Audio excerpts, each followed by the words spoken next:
দুনিয়াটা হয়েছে ভাই এখন গুনার প্রতিযোগিতা, কোনো নেক কামের কোনো প্রতিযোগিতা নাই।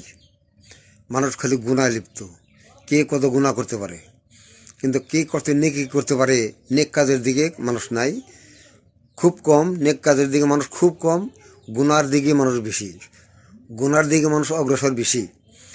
কারণ গুনাটা করে শয়তানের অসহসায়, শয়তানের অসহসায় হলে মানুষ চলে বেশি, কিন্তু আল্লাহর বিধান, আল্লাহর পথে, আল্লাহর রাস্তায় মানুষ চলতে চায় না। এখন আল্লাহর বিধান মানতে চায় না, আল্লাহর কথাও শুনতে চায় না।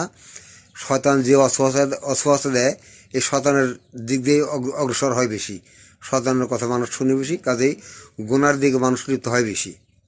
গুনাহ কীভাবে প্রতিযোগিতা করবো, প্রতিযোগিতা, গুনার একটা প্রতিযোগিতা লেগে গেছে দিনের ভিতরে। এখন কে কত গুনাহ করতে পারে, এই প্রতিযোগিতা সবচেয়ে বেশি। কাজেই গুনার দিকে না যেয়ে আল্লাহর দিকে যেতে হবে, আল্লাহর কথা শুনতে হবে। আল্লাহ যে সমস্ত হুকুম দিছে, আহকাম দিছে, এগুলো মানতে হবো, এই গুনার থেকে ফিরে আসতে হবো। নেক কাম করতে পারেন বা না পারেন, গুনাহ কামলা করেন না ভাই, নাহলে কবরে দিয়ে ধরা খাই দেবো। কবরে যাওয়ার সাথে কিন্তু হিসাব শুরু হয়ে যাবো।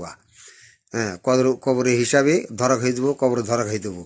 কাজে গুনার প্রতিযোগিতা আমরা না করি, গুনার দিকে না যেয়া আল্লাহ যে সমস্ত হুকুম দিছে, যেরকম হাকাম দিছে, আল্লাহর দিকে যেতে হবে, আল্লাহর রাস্তায় চলতে হবে।